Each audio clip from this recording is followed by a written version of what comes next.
When did you first discover your gift for art? Randomly, people would contact me on Instagram. Can you do some designs for a website? Would you like to be a part of this? I'll pay you for that design. I was like, oh, well, okay, it's $15 here, $20 there. It just felt cool just to do that. I'm like, all right, cool. I feel like I'm becoming something. It started evolving to bigger projects. At that time, it was hard to know what the worth was without saying I graduated from SVA, I graduated from CalArts or something like that. It kind of knocks your confidence down. Instead of like letting that work its way into your emotions, it was more so like I would just go home and draw. Something clicked. It grew more once I left my own house. If I don't do this and try to figure out how to make this side hustle work while working my full-time job, I'm not going to be able to have a home. Your determination, your grit, your perseverance. You've learned some hard lessons that may inspire someone to kind of take their side gig and go full-time, or maybe give their gift or their passion a chance.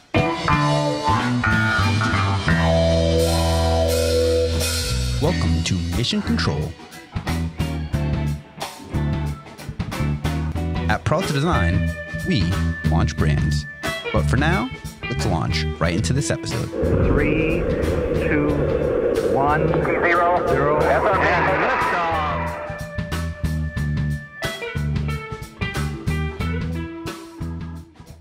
I am so excited. We have this very talented young man, a fellow artist. Please help me welcome to the show, Mr. Joshua Paiz.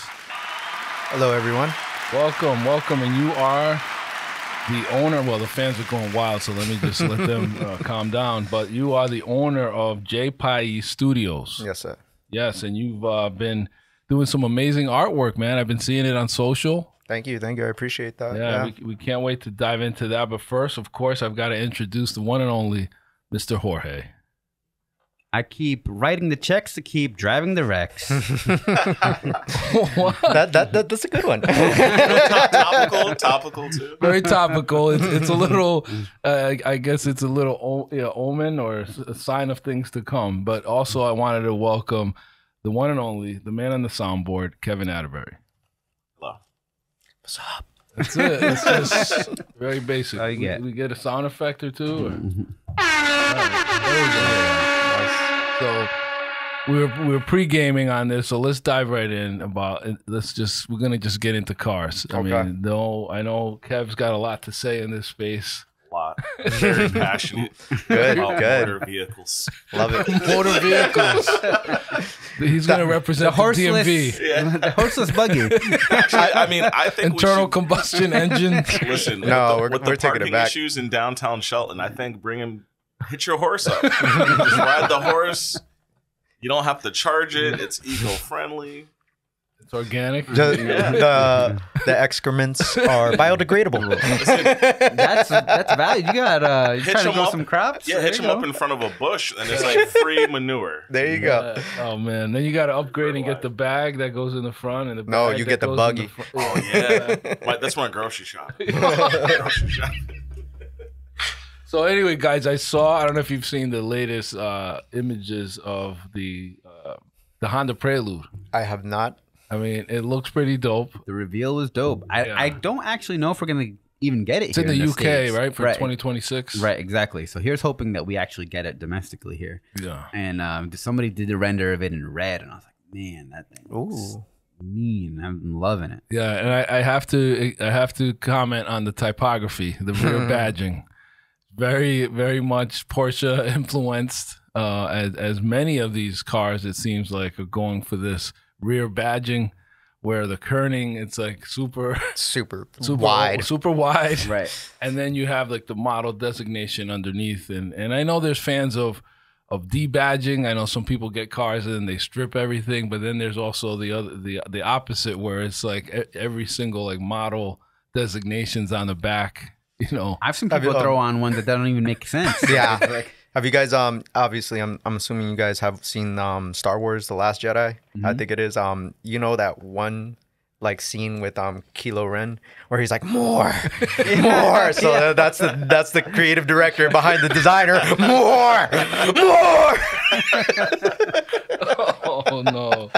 It's crazy, but it's got the Honda like spaced out. I will say that they didn't go with all caps like Porsche, but it's like lowercase, but there's still the chunky letters blocked out kind of right under the the wing, and then below that they've got Prelude and Cursive, which looks a lot like Carrera, or it's just hey, look, I mean, I guess imitation is a form of flattery. In their defense, I don't think this is the first time they've done that.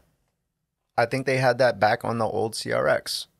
The back taillights, I think, were one piece entirely. Now that I think about it, and it said that was CRX a funky back car. there. Yeah, but it didn't have the large kerning. That's one thing I do remember. One of my friends had a CRX. I mean, it was funky. It was very chunky, but then you had like it's like the hatch was, the visibility was suspect. I loved, man, because you were kind of seeing through under, if I remember correctly, the rear windshield, if that's what it's called, the hatch had glass below the wing, so you could see above the wing, and then below it, it had some additional space. I loved that car, and I think that's really what turned me, like, to be honest, my cousin Pedro is the one who turned me on to cars to begin with. That kind of introduced Shout out to me. Pedro. Going to him and his dad going out to the New York Auto Show, and just kind of really stoked the passion. And he had a CRX that, I felt like the coolest kid in school, and he'd pick me up in it. And I think that also gave me this love for the hot hatch in general as a car. And one of the reasons why I ended up picking up the Ford Focus ST a couple of years back. And man, like it's just an area that I feel like is, you just don't see as many of them now. But I just love the utility that it gives you. Sometimes I miss it. The STI definitely has a better, you just got more leg room, and it has more room, like, for the family, and it's a better grocery getter. But sometimes I miss the utility of having the hatch open. Yeah, and I saw a WRX on the road this weekend, and they're the newer one, and they just, like, you could still, there's something to be said for some of the design elements that are consistent from year over year. I think it's some brands every 5 years they'll change, some brands every 10, but they retain something, whether it's a grill or a headlight. There's something, or a tail light. There's something that has to remain connected to each previous generation. You have to be able to, to give a little bit of credit, homage to the previous generation. And I guess if you buy one, like, the worst thing to do is go buy a new car or even a used car, and you're on the last year of that model, and then like the next year they drop something that looks totally different. It's something to be said for that's what they did with what was it, the WRX STI during, I think it was years 08 and 2012. Mazda did the same thing. Yeah, they were trying to compete with Mazda, trying to make the cars look more like friendly. Like back, like you would have, like, compare both of those, like you have the Hawkeye, the Bug Eye, the Blob Eye, and then, like, was it the Mean Eye, which is the one I had. I miss that car so much. Was it? And then you get this looking like grandma type Subaru with a hood scoop. There's no angles to the body. There's, like, I'm not aggressive. It's not aggressive. And they tried to copy Mazda, and it just, like, it didn't sell. And I don't think that one was that reliable either. It's such a heartbreaker when you see, you're missing that connection. I think it took me a long time to warm up to a lot of models that are missing that. Yeah. Like the new Supra, I didn't really see the connection to the old Supra, and then not only that, but it's a BMW under the hood too. So it extra kind of wasn't doing it for me. And then the new Prelude, I can see that you can see the lineage, which is really cool. I can see the lines, right. I still haven't seen it. I can't give an opinion on that, but I did see the new Integra in person finally. Like, what do you think? I like it. I didn't get to see, like, the sports model, but I do appreciate the fact I think they used the same Integra font as they used as the original. I Integra. love that. I mean, I think the same location too, I think. Right, and I think sometimes you ruin a good thing. And before we move on from Mazda, Ferrari, they have their little version of, like, the high speed wagon, and it looks uncannily like the Mazda. It's a Mazda. And of course we all know which one of those two is going to be in the shop more often. It speaks 100%. Japanese under the hood.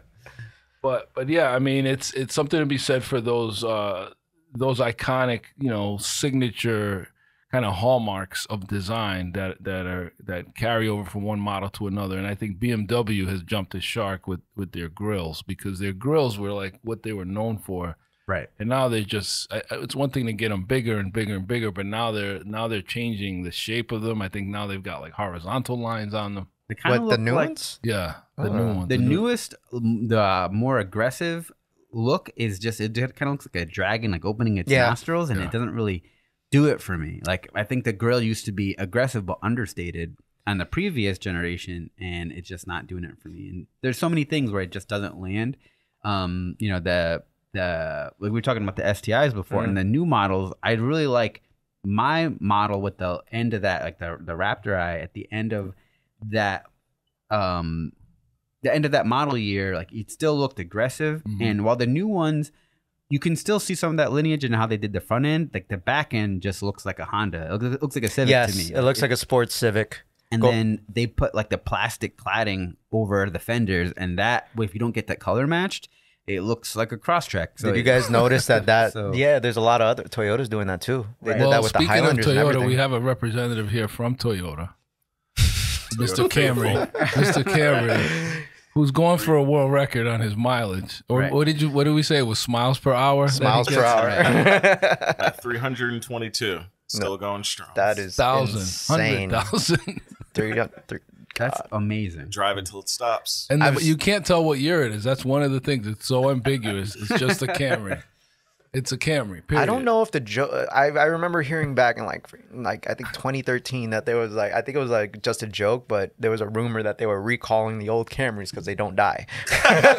Yeah, I remember hearing something like that. They were so reliable that it was impacting newer sales. Yeah, because they're like, it's the highest percentage of that car that was still on the road, which is insane. Yeah, absolutely. One of the most reliable. And I do want to continue this conversation on evolution, but we need to come back after these words and hear all about the evolution of Josh's business as a muralist when we return. All right, well, this episode here is brought to you by the Connecticut Small Business Boost Fund. It gives small business owners access to flexible funding for capital expenditures and working capital and connects them with support services. Small businesses and nonprofits can borrow between $5,000 and $500,000 depending on eligibility and need. And you can spend how you spend the money. It could be equipment, payroll, utilities, supplies, marketing, advertising, all that good stuff. And they're very low interest over a 60 to 72 month term. You can get more information and you can apply at ctsmallbusinessboostfund.org. Joshua Paiz. What's up, everybody? Yes. JPaizStudios.com. Man, you've come a long way since you helped us with my sneaker closet back in the day. Oh, man, dude. I remember when you contacted me for that, and I was like, I have no idea what I'm doing. I just play with the pen tool, and it works. Man, that was a fun project, man. We were doing, like, we had all these images you were helping us create because we had to do, like, hundreds of colorways of different Nike shoes and sneakers. All these vector illustrations. It was wild. I remember that because some of those sneakers that you guys had sent me, like, I was a big sneakerhead then. I wanted to try and replicate the texture on the sneakers using vector. And that was a fun project for that, especially there was one that I made. I think it was... Oh, it's because some of the Jordans had, like, the... what do they call those? Like the elephant print. Exactly. Cement. I don't know if you saw that because after that, and I finished your guys' project, I did like 10 different variations of dunks. And I just went in on that because I fell in love with the whole thing right afterwards, and I just did it for fun. And that's when I started figuring out all the textures with all the layering and like Illustrator going from there. Yeah. Yeah, but I mean, you're an amazing artist. I remember you drew a picture of our old chief of security here, Hanny. Did I? Frenchie. Oh, yes. That was your daughter. Yeah. Your daughter, she hired me for that. Yeah, that was so long ago. Wow. Yeah. Oh, man. So it's been great watching you develop over the years. Now you're doing murals in Newport and all over the country. I know you've traveled. I think you've even been overseas to do some work in Puerto Rico. So we can't wait to hear. So Puerto Rico and Mexico. In Mexico. Yeah. Cue the Narcos theme song. I got a story for you on that. Oh, man. I got a story on that. All right, well, I'm going to shut up. Let's hear it. Let's get into it. Tell us your story. When did you first discover your gift for art? There was just one time it's the first thing I could remember. Like I was just watching TV and I was like heavy into like Kids WB, Pokemon, all that when I was growing up. And then my mom just brought out a stack of pieces of paper. She was a house cleaner, so people throw stuff away all the time. And somebody threw out a big stack of paper, like just printer paper, and she just bought me like a cheap pack of coloring pencils and said, here, take this. And I just remember having all these different books, and I would just start tracing all the cartoons and characters and everything using that tracing paper, and I make my own coloring books. Huh. Like, we didn't have that much money. Like, we didn't. You know, especially my mother was a mother of 2 twins, and my dad wasn't around that much. So, like, you got to make do. Yeah, entertain yourself. But I mean, I think a lot of us that draw start out tracing, and then we start drawing. It comes to a point where you can't trace it either because it's at a different scale, or your paper's not big enough. But then you start trying to, like, render, if you will. Exactly. Like, after that, like, just my mom saw I could do that stuff, and she started putting me into classes, and I don't know how she was doing it. She was collecting cans and everything like that. She just saw I really liked it, and then she just threw me into classes. And I remember it kind of hit me when I was older, but one of the classes she threw me into turned out to be an art class made by one of the character designers from the original Ice Age from DreamWorks. Oh, wow. And I had no idea. He was just at the summer camp, and he's like, yeah, I just charge like X amount of dollars per hour, and if you want your kids to draw better, I can help them. Turns out he worked for DreamWorks and everything. I didn't find out until later on in life. Wow. So you worked under him and mind you, I was like in 3rd grade. Yeah. I was in 3rd grade doing this type of stuff. Wow. And after that, I just stuck with him for a few years. He would pop up to the summer camps. He was also a magician, so he would always come over to the every camp. Like, what a talent range. Yeah, it was crazy. Yeah, I'm a magician, but I also draw.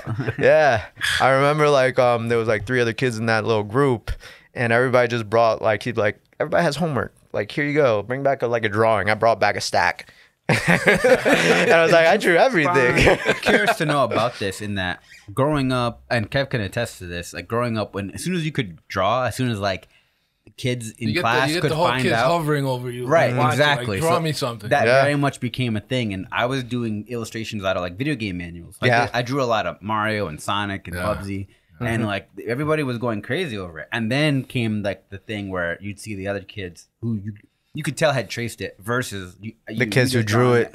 The kids who drew it, and then it kind of got a little bit competitive. Like, who's the best artist in school? So I don't know if you guys ever experienced any of the competitive aspect. I threw fists. Oh, all right. I was very competitive. I wasn't. I wanted to be the best.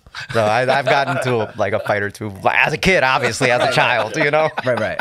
And then as I got older, getting to connect with other artists, it became more collaborative. Like, I was trying to learn from their techniques, and we'd do sketchbooks kind of trades where hey, you take mine, I'll take yours, and we'd leave illustrations in each other's books. And then, I don't know if any of that speaks to your experience where, you're coming up and talking about being competitive in business, but just competitive in, your hobby and your passion. It was subconscious.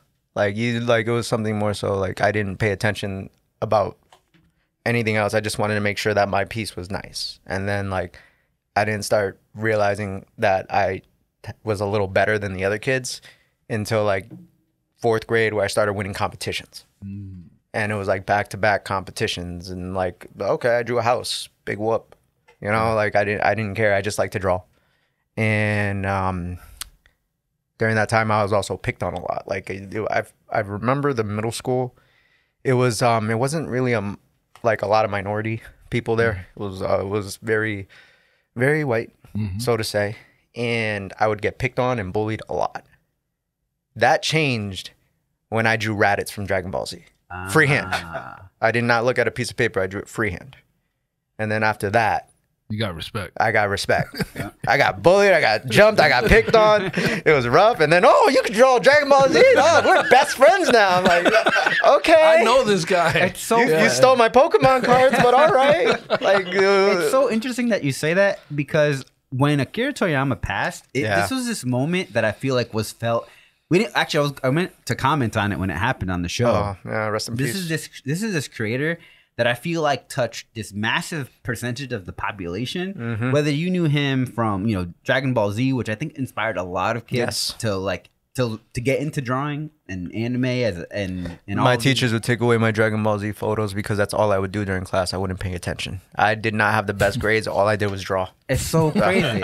And then you would see, and then he was able to unite the world, right? In his art style, and you could have known his work from Chrono Trigger and like the video games that he worked on, and it was amazing to see art can kind of transcend our differences, and what do people can unite over? Like look at how drawing Raditz freehand changed your life. Yeah, kind of amazing. Yeah, I do agree.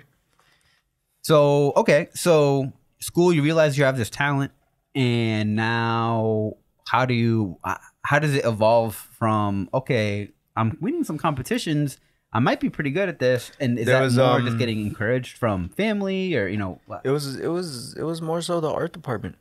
The art department in almost every encouraging school. you and moving, pushing you forward. Like big inspiration. I can't remember her name, but she was my 3rd grade art teacher. I was the only kid that brought back giant drawings. So I was like 3rd grade doing drawings the size of that whiteboard, and she would cut up little frames and frame them all together and everything like that. Just for me. She wouldn't do it for anybody else. She only did it for me because she saw I would keep bringing pieces in. I didn't stop. I kept going. Like I would just keep. I'm sorry. I talked with my hands like we spoke earlier, but I would just keep bringing pieces in. And she was one of them. Another one was the art department at Central High School. I was regular Central. Once again, I did not care for the classes, and I don't think it was because at that time I felt like I was stupid, but it was more so. Now that I'm older, I start realizing. It wasn't entertaining. The only thing that was entertaining and caught my attention was the art. It wasn't that I was bored, or it wasn't that I was stupid. I wasn't being challenged the way I wanted to be. And then, I think it was sophomore year, I got thrown into AP art class because I ended up drawing Neil Diamond. But it was like night and day difference from freshman year to sophomore year, where my people looked terrible. And then out of nowhere, first day coming back, you got this photorealistic picture of Neil Diamond with all these tattoos on his face. I switched out. It was more so like concept art where you just mash everything together. Like some concept artists do photo bashing, where they just take different photos from stock free images and just smash them together, get some splash art, and then put it out there. I was doing that, but on pencil and paper. And I did that with him. I did that with a Stormtrooper helmet. I did that with Albert Einstein. And I remember that year I ended up winning 2 out of the 3 art shows, if I'm not mistaken. As a sophomore, or was it? I can't remember. It was so long ago. But at this point, you're starting to think there's something there. There's something there. There's a gift that can make a career out of this. But the thing is that during that time, there wasn't really support for that in the school. So you'd see the guidance counselors, you go to the guidance counselor's office. What do you want to do? I'm like, I don't know. I guess a doctor. He's like, okay, so you got to go here. Yeah. They didn't really dive into what it was that you wanted. And so after that, going into college, you're just taking English classes, taking math classes for what? Right. I realized I wanted to just do art, delve into studio art. And then I'm not bashing school. I'm not. But it's it goes to the point where why is it starting to feel more so like a build and learning? And I don't... Like a business. Yeah, exactly. Like a business. I was paying $1,500 for one class and we weren't even using computers. We just sat at a desk and wrote on a piece of paper. Why am I paying this? Why? This is a community college. Making sense. Yeah, it was it was a community college. Because it does seem at one point where it's what they're trying to see what they can get out of you versus what you can get out of that education. Yeah, exactly. Why do I need to take a science class when I'm learning how to paint? Those were the ideas of mine. And obviously, later on in life, I understood why certain things mattered. But it's just at that point in time, it wasn't exciting to me. And it goes... You're kind of challenging the system. You feel like this is what I'm supposed to do, but it's not. Exactly. Clicking. When did you start going into digital media? I know you clearly have a good That same time. And I remember I just started posting my artwork up on Instagram. And then like just randomly people would contact me like, oh, it was a good opportunity. Like, can you do some designs for a website? Or can like, would you like to be a part of this? Or like, hey, I'll pay you for that design. I was like, oh, well, okay, it's $15 here, $20 there. Like, it sounds horrible saying that right now, but like for a design that you worked on for like 4 hours, 5 hours, but like, you know, like it just felt cool just to do that. I'm like, all right, cool. I feel like I'm becoming something. And like, it started just evolving to bigger projects. But the thing is that at that time, it was hard to know what the worth was, because without that school degree, like the school degree, without the schooling background, without saying I graduated from SVA, I graduated from CalArts or something like that, you know, it kind of knocks your confidence down. Yeah. But instead of like letting that work its way into your emotions, it was more so like I would just go home and draw. I like go home, draw. I wouldn't go out partying like everybody else. Like occasionally, yes. Like I did that all in my teenage years like everybody else did. But something clicked, and it grew more once I left my own house. And I was like, if I don't do this and try to figure out how to make this side hustle work while working my full-time job, I'm not going to be able to have a home. You know, like I'm not going to be able, like, and I remember during that time I was working for Toyota. I was a parts guy, and that like blew up my whole, I liked cars, but then working around cars made me fall in love with cars even more. But it wasn't for me. And I remember I had like 3 months worth of savings. I was working there for 2 years, and I just like, I couldn't take the job anymore. It was, at that time, I just felt like it wasn't the environment for me, and it was a little hard because transitioning from like into a real world job, it just didn't feel right. And I was very stressed out. I hated being there. And I just quit one day. And I thought I had another job lined up. That job fell through. They already replaced me. The guy was like, oh, we can make you a parts driver, but you're going to get like $2 knocked off your pay. And at that time, it was $11 an hour. Right. Like, that was nothing. That's nothing now. And I was just like, you know what? In my mind, I'm just like, forget you. I'm going to go try to make this art thing work. That was the first time I tried. I tried 5 times. This is the 5th time. That first time was hard. I didn't make really any money for like 3 months. I had to go back to another job. It was very emotional, very stressful. Like, I was just drawing every day, trying to put the work out there, trying to get people to see it. And although it was hard and, you know, your late nights thinking, stressed out, some beautiful things came from that. Like, I made some pen pals in Australia, where I also sold my first international piece during that time, which was of a Mitsubishi Evo 9 that I drew for a contest, because I'm like trying to figure out whatever I can. I put everything into that Evo. I didn't win the contest, but the owner of that Evo, which his name is Zomaya, I think his name is. He runs the Lowdown based out of Australia in Sydney, which is a huge car culture company, stuff like that. They work with like top of the line sports cars, everything. The owner, his wife, saw that. She contacted me immediately and wanted to buy it. Next thing I know, they had me doing 4 pieces for them. And I was just like, all right, I didn't really make that much money off of here, but I see that there's something there. Mm-hmm. Like, no one out here in the States is buying my stuff. Why is somebody from outside the country interested? There's something here. Fast forwarding to all that, like, let's say that was pretty much, I tried to go full-time freelance 3 times, because I know we don't have that much time.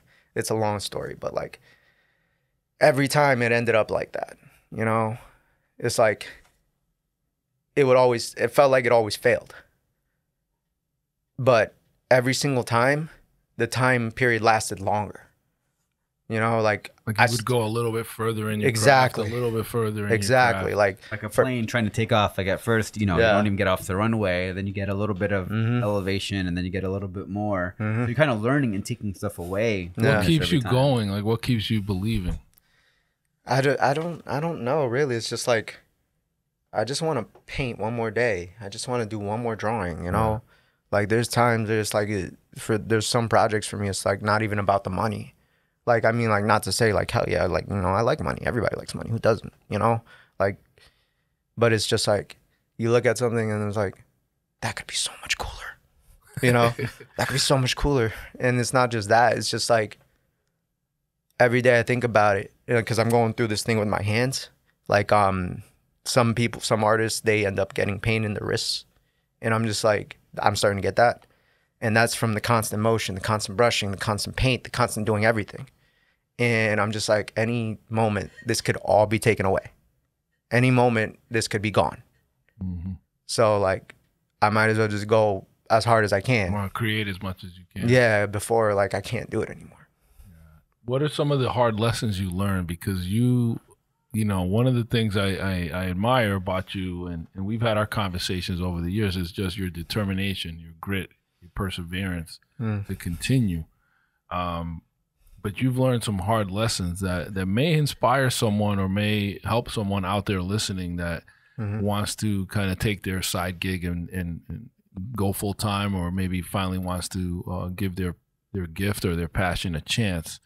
What are some of the lessons you learned in these trials and tribulations? Some of the lessons I've learned are like, there's this is going back to the car things. And there's a driver, you know who it is probably. There's a driver, his name's Colin McRae. And he drove for Subaru. Legendary rally driver. Legendary rally driver, rest in peace. He drove for Subaru, and he didn't win that much. I think he only won, like, in his whole entire career, he only won like 400 regular races, but he also won, I think, 3 championships. And that specific car he had also won 1 manufacturer's championship, and it was one of the nominees for Race Car of the Century. And there was a model that I kept learning, like, every time I would bring up, like, anything that brought up, like, Colin McRae, was like, this model was like, when in doubt, flat out. And to me, like, when I looked it up, it's just like, however hard it is, just go as hard as you can. Like, I always say to people, like, I'll put my head through a concrete wall and I'll make a hole if I have to. Like, just keep punching. Like, excuse my language, but I've had so many polite brush offs and polite fuck yous where I'm just like, I don't care. Like, I'll keep beating this wall until I make a door, because I've been through a lot worse than anything anybody's ever given me. I've almost died like 4 times, but that's getting into other things, you know, like all this other stuff. And I'm just like, if this can't kill me, then it's not going to stop me. Right. You know? My man's Vegeta over here. Whatever doesn't kill me, it's stronger. Yeah, it's hardcore stuff. It's real. It's real. When did you decide? Because you've had gigs, you've called me over the years and say, I'm going to try this, I'm going to try that, and I've always tried to encourage you and open your eyes and help you see more, because I've always believed in you. I think you're gifted, you know, I really do. And but at some point you had to decide, I'm going at this full time, and I think that moment can be inspirational to somebody out there. Well, it goes back to, like, it sounds cliche to say, but it's like just that leap of faith. Yeah. You know, it's like a good example is like that song, not the song, I'm sorry, the movie Spider-Verse, where it's like that one line where Peter Parker, the other Peter Parker, is telling Miles Morales, is like, he's like, when do you think I'll be ready? He's like, you don't. Exactly. You don't. You just, it's just a leap. And I've taken that leap, like I said, 5 times. The first 4 times, each one crashed and burned, but each one ended up showing me that I could last longer and longer and longer, because it would be 3 months. Then, okay, I lasted 7 months. Okay, I lasted a year now. Like, I lasted a year and a half before I got to get another job. And what is it? I'm ranting. I forgot what I was talking about.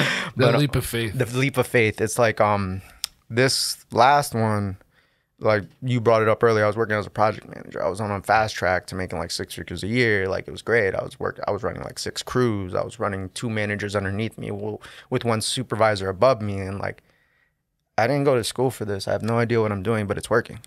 And then I started realizing that I'm like, the phone never turns off at 5. Like, everybody's calling you. Customers are calling you nonstop because you're the guy in charge. I'm giving all this effort. They just gave me a raise. They want to do this with me. They want to do that with me. And I'm just like, why am I giving this company 100%? And I'm not giving myself 100%, but I can see I'm on this track to be a lot.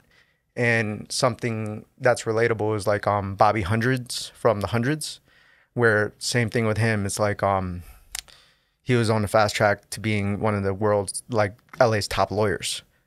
But every time he would go to lunch with the owner of the law firm, he'd be like, you shouldn't do this. And he's like, why? He's like, because every time when we come to lunch, the only thing you talk about is your designs. You don't talk about work. You don't talk about anything else. You only talk about their designs. You should do that. Imagine somebody who's making like millions of dollars. They want you to stay, but they're saying that you shouldn't do this. So I'm just like, that's how I feel. And right before it happened, like right before this big job happened, I was talking to my girlfriend, and I'm just like, I don't care. I can't do this anymore. I'm just going to go. I'm going to have a meeting with this guy. If it happens, I got some money saved up. I just bought my van. We'll make it work. I don't know if this is going to happen. I told everybody, I was like, yeah, I got it. Yeah, you know, I got it. Got it. Yeah, yeah. Everybody's like, ooh. And in reality, I'm dying inside. I'm like, I don't know what's going to happen. Like, I could come back and like, I don't have enough money to fix this van if it breaks down, you know? Like, was it got there? It's like you went all in. You moved all your chips. Yep. I just fucking, go for broke. Right. Go for broke. And next thing I know, I'm leaving the meeting with like a $15,000 check. And I'm just like, this is not real. There's no way this is real. And that's just the second really big mural I've did. Like I've done, I want to say I'm pushing like close to like 60 murals over my lifetime. Not just in general, but like over my lifetime. I'm pushing 60 and everything's progressively gotten bigger. And how do you even approach, first of all, congratulations. And I think your work's amazing. Thank you. From a technical standpoint, if we could switch gears a little bit. Yeah. When you approach a mural, you're doing mixed media, you're doing, Krylons, but you're also doing Sherman-Williams. Paintbrush, Sherman-Williams, rings ends. I mean, how do you use a grid method? I use a variety of methods. It could be, I've never touched the grid. I've done grid only painting canvases.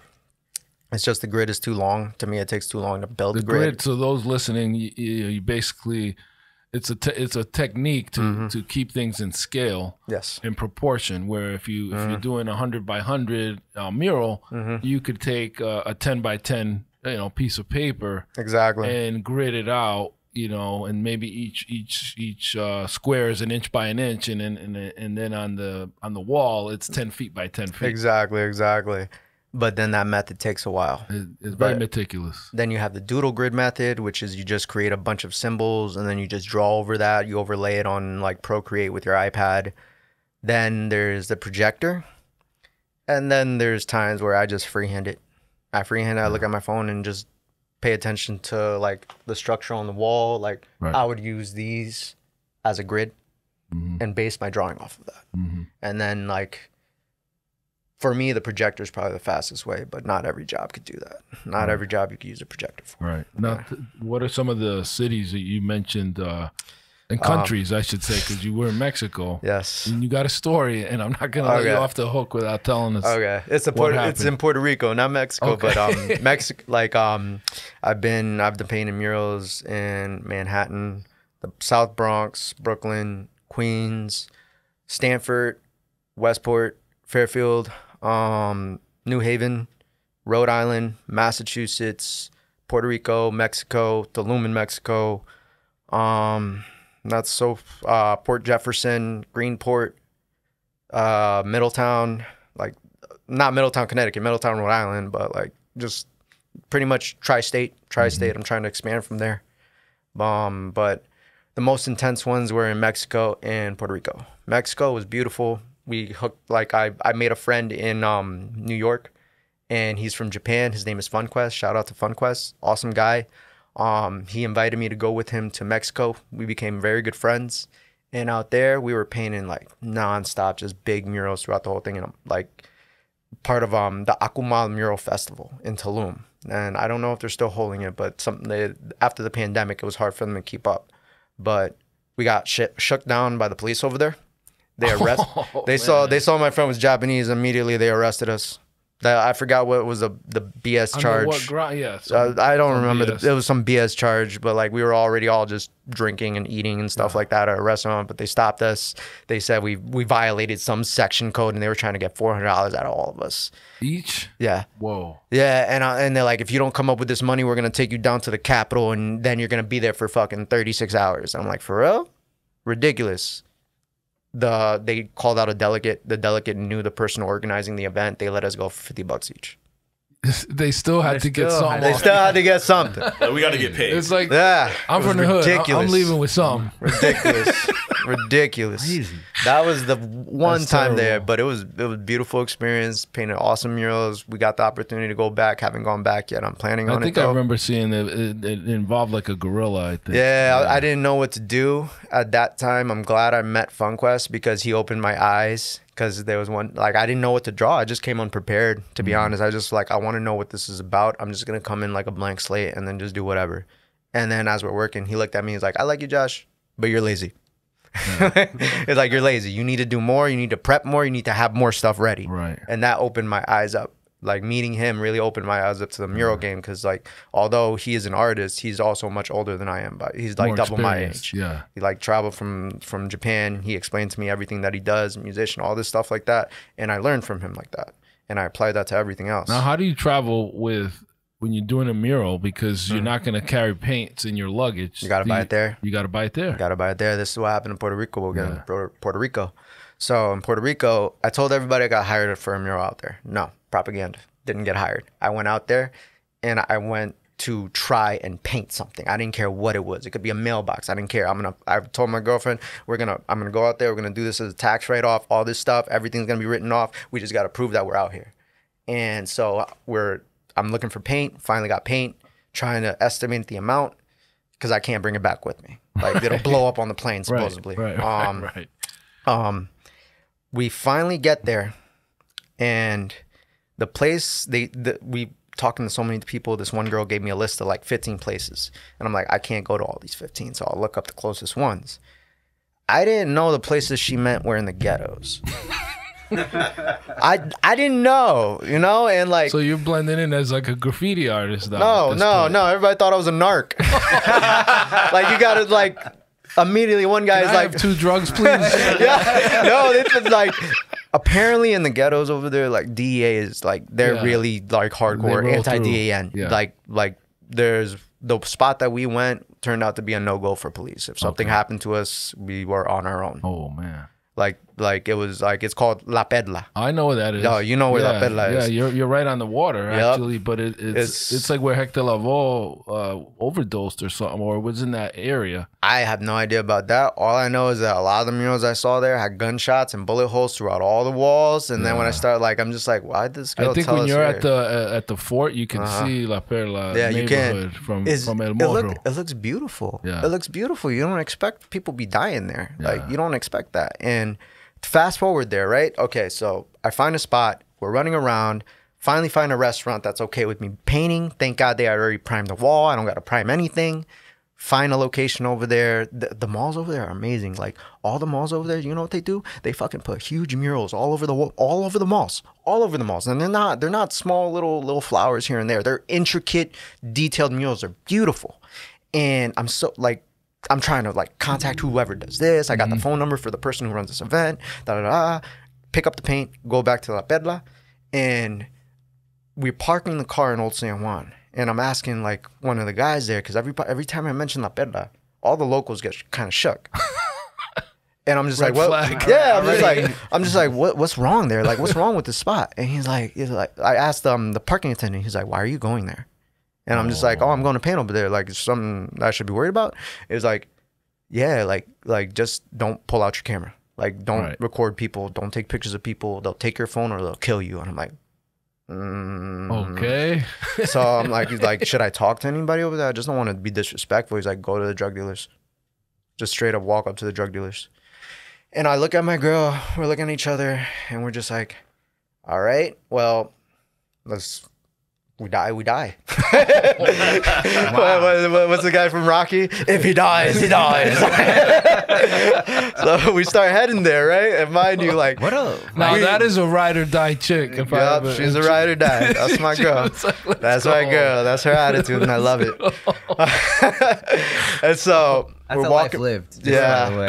yeah. That goes back to that leap of faith thing I'm telling you about. man. So we're walking down there for our third time there, and like I have a duffel bag, backpack, and a side little satchel full of paint.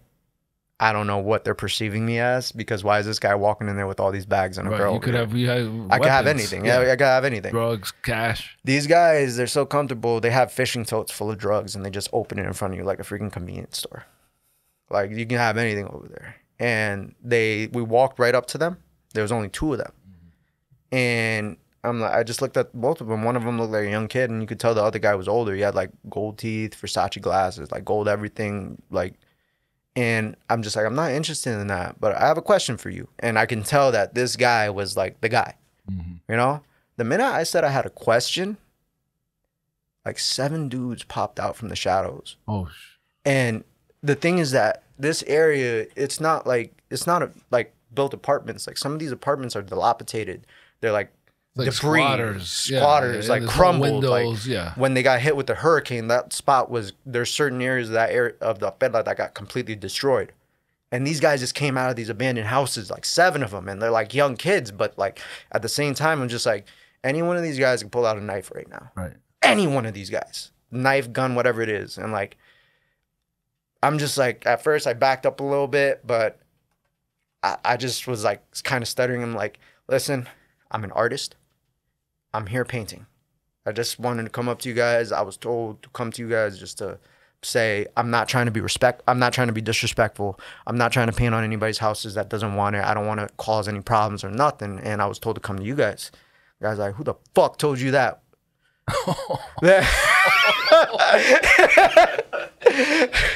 He was angry. He was angry.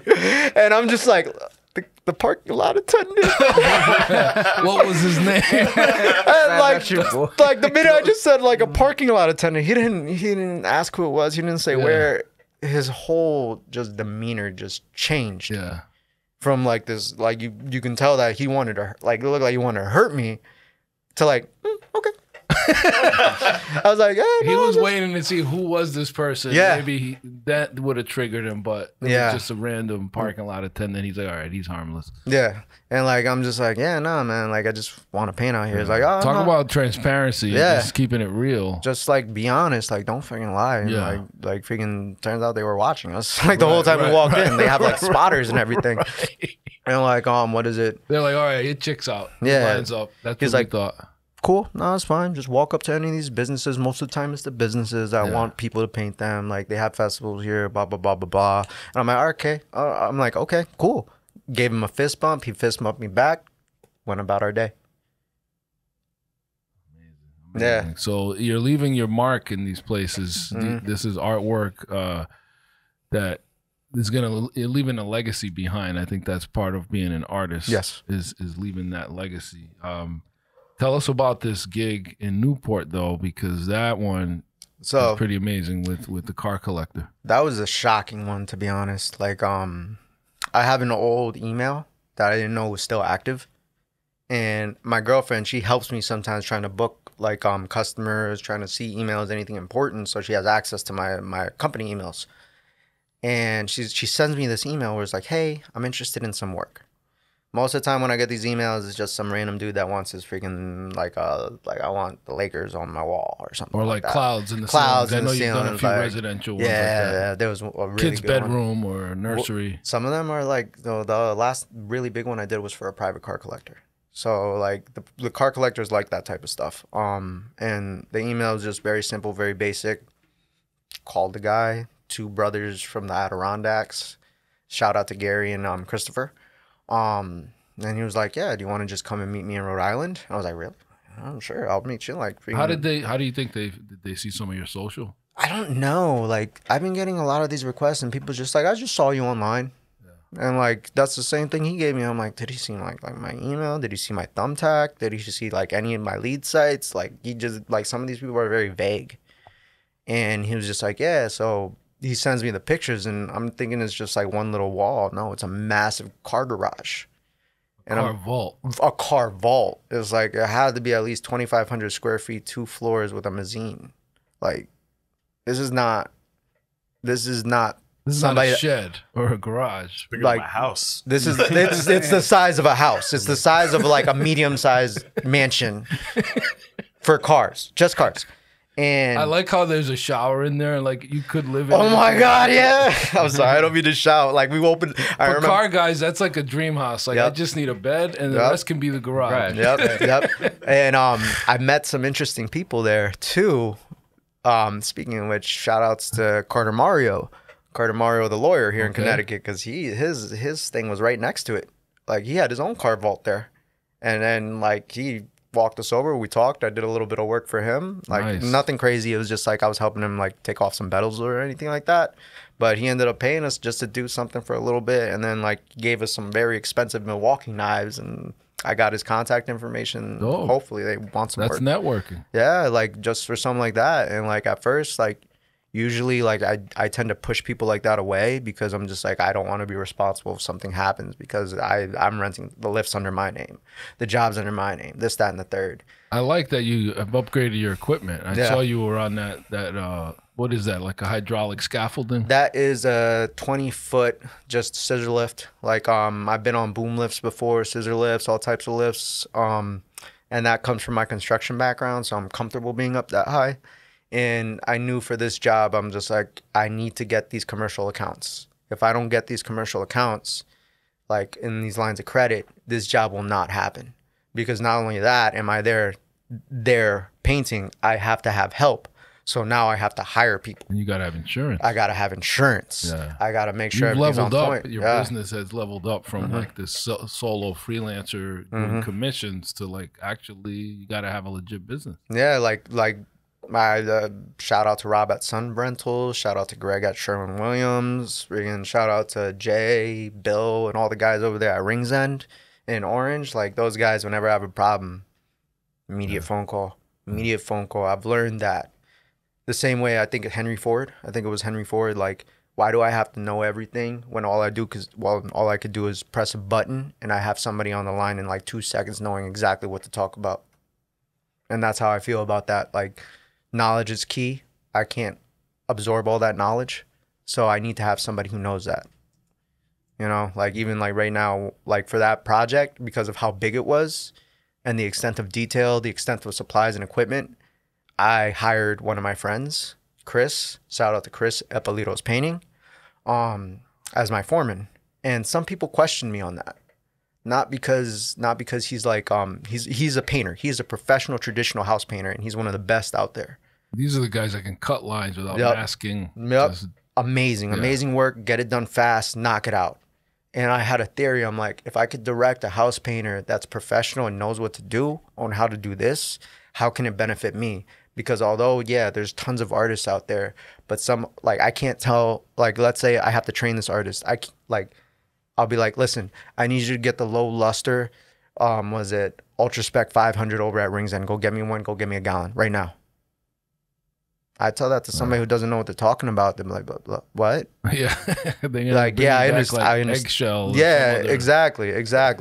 Like I can't, like, Paint's yeah, paint. No, it's not. yeah. You have a skill. Mm-hmm. Yeah, you're an amazing artist and all that stuff. But like, you don't have, like, knowledge is power. So tell me, how have you differentiated yourself in a very, a very competitive space? I mean, this is like a cutthroat space, the muralist space. You were alluding to that. How do you differentiate yourself so that people know that you're worth it, that you're quality, that you're gifted, Content. and they don't try to, like talk you down on your pricing? Content, really. Content, like just Content marketing. content marketing, really. It's like, in the beginning it was hard because you don't have really that many projects to offer and show people. You don't really have the expertise to do all that. But like once they start seeing everything, like you're able to pick and choose your battles, like they'll be like, oh, but can you draw realistically? sends you a picture. I'm like, you mean like that?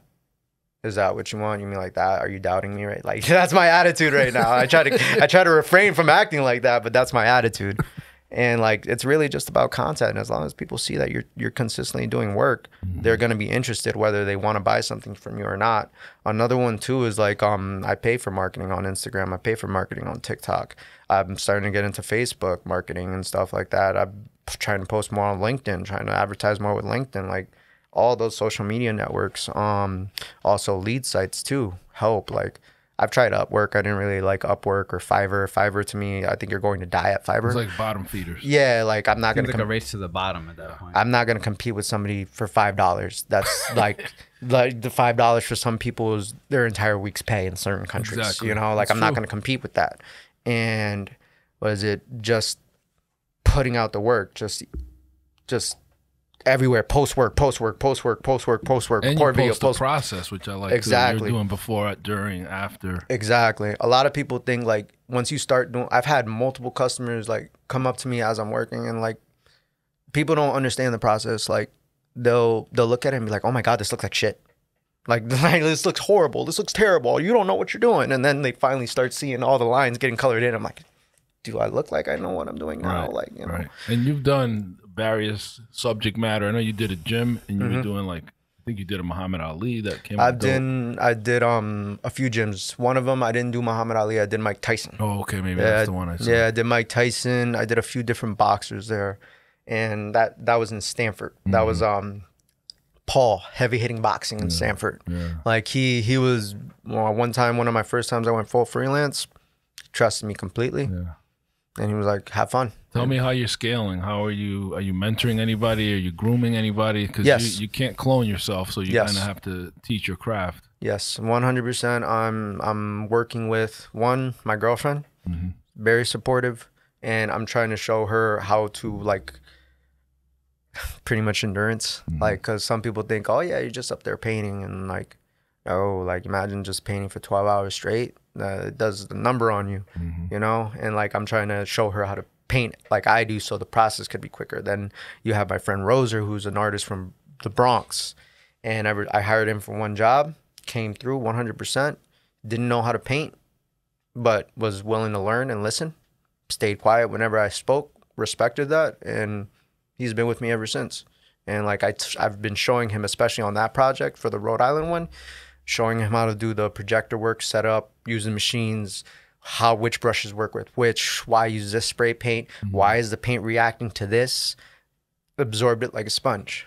And then I got my foreman, Chris Apolito, like, although he's not, like, I love him to death. He's not as artistic as me or my friend Rosa or my girlfriend.